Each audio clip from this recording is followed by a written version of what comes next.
Asia's Fyre Fest. I'm Jason Horton. I'm Rebecca Lieb. And this is Ghost Town.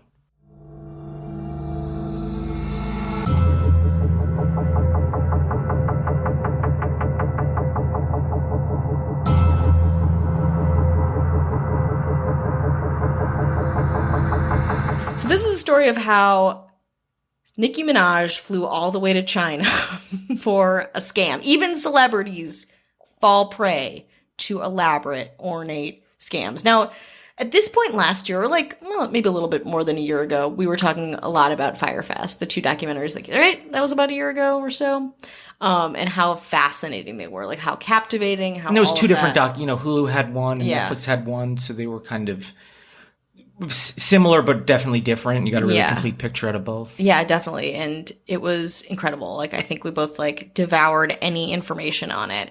I had not heard about this. This took place in 2018, which is around the same timeline too. But I also think culturally it was a little bit different. Obviously, a lot of things that happen in Asia are not on our American radars for whatever reason. But I just found this out. So Nicki Minaj was scheduled to perform at an event called the Djakarta Warehouse Project Festival in Shanghai on November 18th, 2018. There is a Djakarta Warehouse Project. It's real. It's been happening since 2010. The actual Djakarta Warehouse Project is an annual dance festival in Indonesia. You guessed it. It's one of the biggest music festivals in Asia and has very reputable acts. It had Avicii, Calvin Harris, David Guetta. Is that how you say it? Yeah, sure. I'm young and very hip. Zed, Skrillex, The Weeknd. It's a big, reputable festival. Everyone's EDMing around. That's right. Exactly. There's a lot of glowing lights. Yes. It's good for me. They're taking a lot of Advil, You drinking a lot don't of go to Diet bed Coke. at 9. Exactly. Exactly. Are there cigarettes involved? I'm not having it.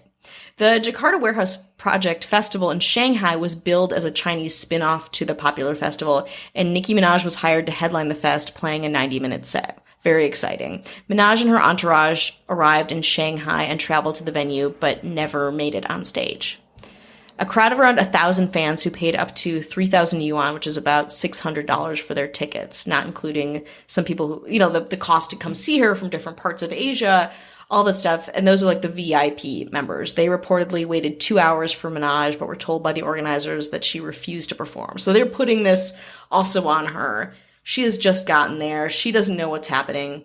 A video posted by disappointed fans on Chinese social media showed an event organizer encouraging the audience to chant Minaj's name so she would maybe come on stage. Guilt her, I'm sure. Exactly. So they're chanting there. They've been waiting for 2 hours. Extorting her. Yeah, pretty much. Exactly. Rumors were circulating that she was late, irresponsible, whatever, all types of things. Another video from the event showed a guy who was maybe Minaj's manager saying there were sound issues and those were to blame, and trying to calm everyone down, saying that don't worry, she'll be out here. Anyway, she never performed. Fans were told that they were going to get their money back, that they were going to get compensated. They never did. And apparently some people did perform, but they were very small, small potatoes. It was Ghost Town Podcast doing an It episode. was headlining Ghost Town Podcast, headlining Ghost Town Podcast, headlining Ghost Town Podcast. My favorite Ghost Town podcast. Yeah. And then Nicki Minaj. Yeah. And then Nicki Minaj. Yeah. The whole thing was a total scam. So what happened? Ismaya Group, the Indonesian company that runs the Djakarta Warehouse Project, had been planning to put on an event in China in November. So they were planning on doing it. And they set up all these social media, and they set up a website called DWP China. Then the account started posting, but it wasn't them. Someone had infiltrated their social media, and by doing so decided to create their own spin-off fest in the guise of this actual fest. And it had the credibility of whatever the clout, the DWP China had. Yeah, so it kind of worked in reverse order too. And this is exactly how Fyre Fest worked too, where it's social media first, substance never, great. But they set up the social media, then they were I guess we need something to promote in the social media to get people's money. So they actually got Nicki Minaj and started promoting her. And then eventually I don't know what the payment was exchanged. I find it hard to believe that she got really paid beforehand. I don't really know how that stuff works. But the concert was completely unauthorized in China, according to a statement from the original fest that appeared on its website days before the event. On Twitter and Facebook, the original actual Jakarta Warehouse Project warned, "Beware of fake ticket sellers. We have received many reports on fraud. As we want to have you at DWP19, hashtag, please only buy tickets from our official website or official ticketing partners as listed on our website. Don't waste your money on a gamble. Better be safe than sorry." So this went back onto the social media that was originally scamming them, which created this whole other well, what is, are you the scammers? Are you the actual concert? Who's to say? Chaos erupted.